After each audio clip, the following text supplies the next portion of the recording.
우리가 계속해서 살펴봤던 것처럼 마태복음 12장은 바리새인과 예수님의 논쟁이 이어지고 있습니다.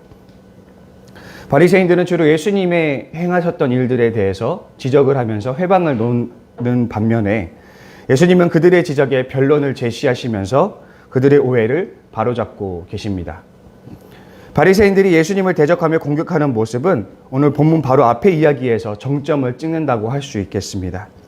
예수님이 귀신을 쫓아내자 바리새인들이 귀신의 왕 바알세불에 힘입어 귀신을 쫓아낸 것이라고 이제 모함하고 있는 것이죠. 예수님은 그들의 모함에 논리적으로 대응하셨습니다. 그러면서 바리새인들의 주장은 내면에 모순이 존재한다는 사실을 지적하시죠. 이후에 예수님은 고집스럽게도 예수님의 말씀을 받아들이지 않고 공격하는 이 바리새인들을 향해서 일갈하고 계신 모습을 우리가 볼 수가 있습니다. 오늘 본문은 이런 분위기 속에서 이어지고 있습니다. 바리새인들에게서 서기관까지 합세하여 오늘 그들이 예수님에게 생뚱맞은 요구를 하게 됩니다. 예수 당신이 정말 선지자가 맞다면 그에 걸맞는 표적을 우리에게 보여주라. 그래서 우리에게 증명하라라는 요구를 한 것입니다. 근데 사실 이 제안은 정말 예수님을 믿고자 하는 어떤 믿기 위해서 증명해 보이라고 이야기하는 것이 아니라 사실은 거부하기 위한 또 하나의 수단에 불과한 것입니다. 그들은 이미 예수님이 일으킨 숱한 기적과 이적들을 모두 경험한 바 있습니다. 그들은 이미 바리새인들은 예수가 바알세불의 힘을 힘입었다고 이제 모함하면서 예수님이 그 숱한 기적과 이적들을 다 거부하는 모습을 보여왔습니다. 바리새인들에게는 믿을 증거가 부족한 것이 아니라 믿고자 하는 태도가 없었다라는 것으로 보는 것이 맞습니다.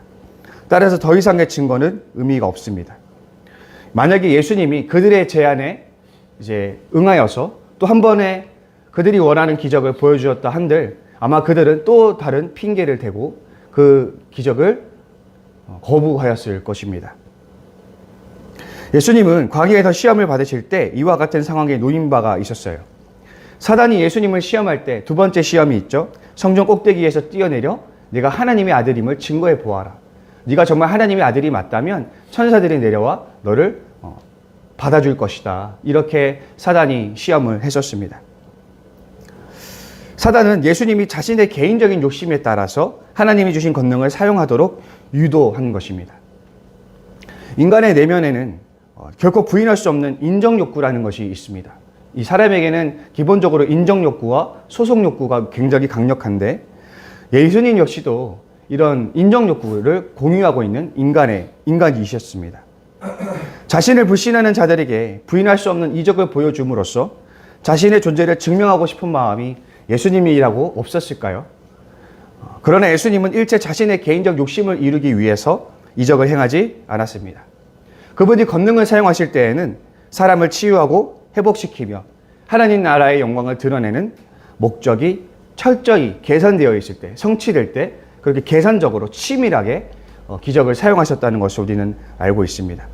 그분은 권능을 사용하는데 매우 신중하고 치밀했습니다.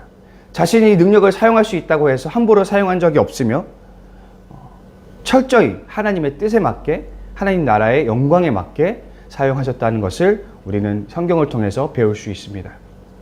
우리는 이 예수님에게서 이러한 태도를 배워야 할 것입니다. 우리는 우리가 생각하는 것보다 더 많은 권능을 가지고 있습니다.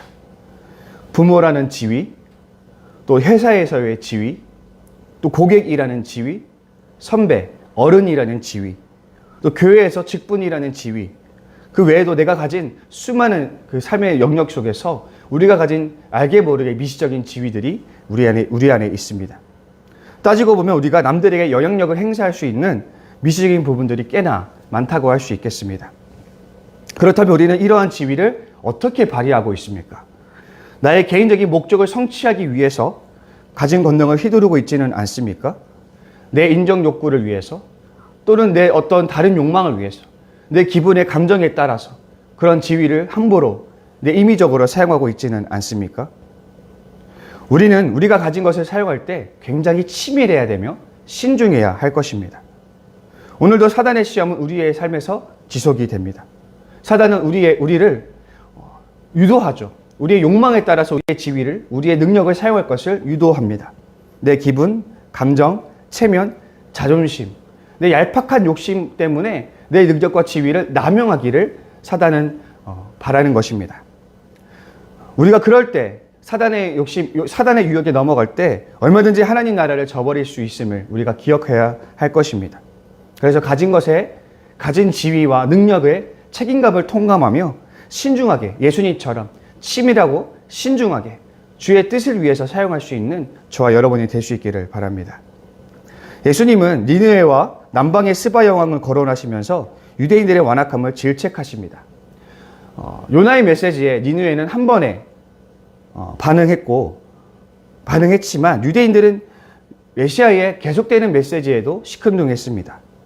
이 남방의 스바 여인은 솔로몬의 지혜를 사모하여 그 먼 거리를 와서 솔로몬의 지혜를 듣기를 사모했지만 유대인들은 메시아가 전해주시는 그 지혜 앞에서도 무덤덤했습니다.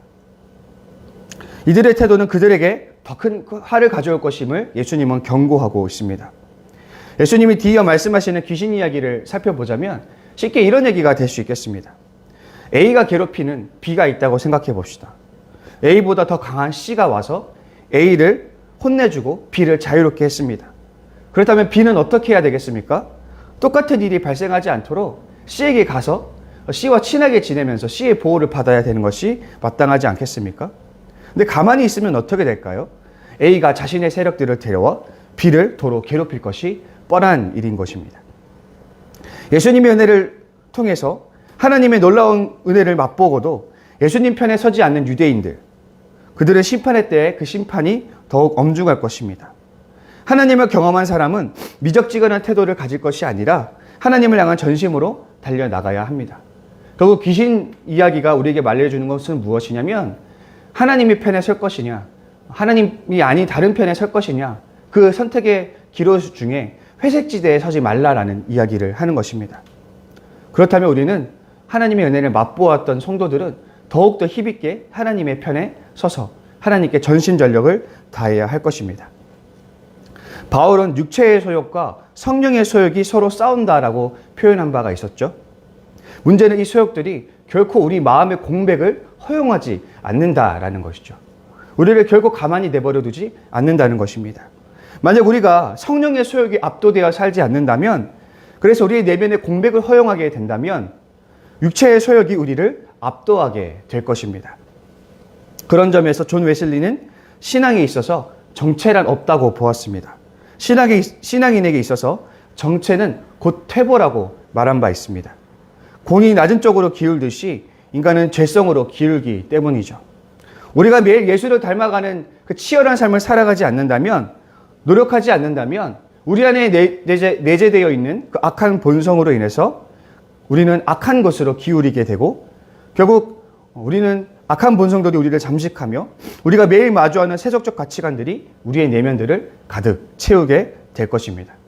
그래서 성도는 예수님을 또 하나님을 따르기로 작정한 이후로는 전신전력 다하여 하나님께 달려나가야 하는 것입니다. 삶이 치열하듯이 우리의 신앙의 여정도 사실 굉장히 치열합니다. 그러나 우리는 너무 삶에만 매몰되어 있지 않은지 점검해 보았으면 좋겠습니다. 삶은 정작 치열하게 하루를 살아냈는데 내 신앙은 돌보지 않아서 어느새 내 내면이 악한 본성으로 뒤덮여 있지는 않은지, 세속적 가치관으로 뒤덮여 있지는 않은지를 점검해 봐야 할 것입니다. 바울은 말합니다. 성령을 소멸치 말라. 우리가 오늘 우리의 삶 속에서, 우리의 내면에서 역사하시는 성령의 소욕을 반응할 수 있는 우리가 될 수 있기를 바랍니다. 성령께서 기뻐하시는 것들로 내 내면을 부지런히 채워가는 은혜가, 노력이 필요한 것입니다. 그래서 정체하는 삶이 아니라, 정체해서 퇴보하는 신앙생활이 아니라 하나님께 전신전력 나아가며 날마다 성장해가는 우리 그리스도인들 될 수 있기를 간절히 소망합니다. 예수님은 마지막으로 복음 안에서 형제 자매의 관계를 재정의하십니다. 하나님의 뜻대로 행하는 자가 진정한 형제이며 자매라는 것입니다. 예수님은 처음에 제자들을 부르셨을 때 제자들이 어떻게 반응했는지 우리는 알고 있습니다. 제자들이 배를 버려두고 또 어부들을 버려두고 또 아버지를 버려두고 예수님을 따랐다라고 기록하고 있습니다. 이것은 예수님의 부르심이 그 무엇보다도 최우선적이어야 한다는 사실을 우리에게 가르쳐 주고 있습니다. 그러나 많은 성도들이 우려하는 것 같이 이 예수님의 말씀이 혈연적 관계를 희생시켜야 한다라는 메시지를 반드시 제공하고 있는 것은 아니라는 점입니다. 이 말씀은 교회의 일을 위해서 가족을 내팽개쳐 버리라는 명분을 결코 제공하고 있지 않습니다. 요즘 젊은 청년들이 이런 부모님 밑에서 상처를 받아서 기독교에 대한 적대감을 품는 경우가 많습니다. 교회의 봉사를 위해서, 교회의 일을 위해서 가정을 거의 내팽개쳐 버리는 그런 이제 잘못된 신앙관을 가진 그런 이제 부모님들, 그 밑에서 상처받은 아이들이 이제 기독교를 떠나는 일들이 이제 종종 보게 됩니다. 그러나 예수님의 가르침에서 볼 때에 가족은 예수님의 사랑을 실천해야 하는, 그리고 예수님의 사랑을 헌신적으로 보여주어야 할 대상에 더 가깝습니다. 초대교회는 혈연적 가족들이나 친척들을 돌보는 일을 중요한 신앙적 덕목으로 삼았습니다. 오히려 가족은 내가 신앙을 위해서 희생해야 할 대상이 아니라 예수의 사랑을 보여주어야 할 대상으로 우리가 인식해야 할 것입니다. 다만 본문은 이 제자의 부르심이 너무나 급진적이기 때문에 이 땅의 혈연적 관계보다도 우선시 되어야 하는 것이 바로 이 제자들의 부르심이라는 사실을 강조하고 있습니다. 하나님의 뜻을 최우선 가치로 두는 삶은 때로는 세속적 가치를 가진 가족과의 충돌을 유발할 수가 있습니다.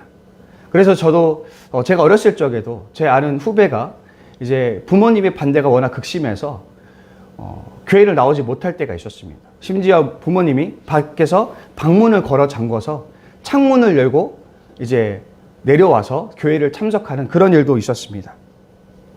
이렇게 살다 보면 세속적 가치관을 가진 부모님 또는 가족들과 기독교적인 가치관을 가진 이 성도들이 서로 상충할 때가 있습니다.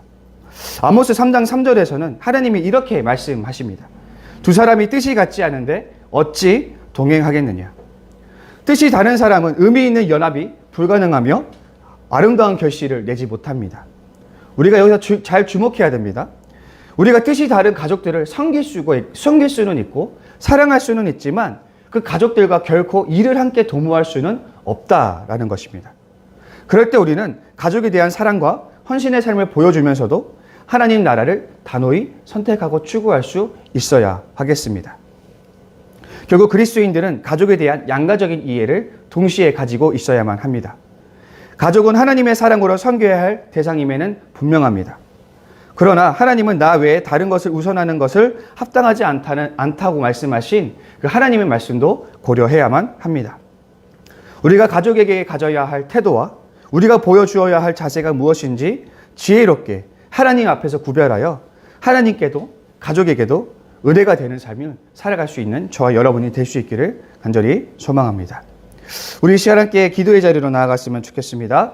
먼저 기도하실 것은 우리가 이제 척사대회, 또 권사 취임 예식, 또 청년부 수련회가 2월에 준비되어 있습니다. 이 사역들 가운데 하나님의 은혜가 넘치게 부어지도록 위해서 기도해 주시고, 또 우리 지체들 가운데 특별히 아픈 지체, 우리 김대경 성도님 치유를 위해서 기도해 주시고, 또 각자 가지고 나오신 기도 제목 가지고 기도하실 때 우리 주기도문으로 신앙 고백하신 뒤에 기도로 나아가겠습니다. 하늘에 계신 우리 아버지, 아버지의 이름을 거룩하게 하시며 아버지의 나라가 오게 하시며 아버지의 뜻이 하늘에서와 같이 땅에서도 이루어지게 하소서. 오늘 우리에게 일용할 양식을 주시고 우리가 우리에게 잘못한 사람을 용서하여 준 것 같이 우리 죄를 용서하여 주시고 우리를 시험에 빠지지 않게 하시고 악에서 구하소서. 나라와 권능과 영광이 영원히 아버지의 것입니다. 아멘.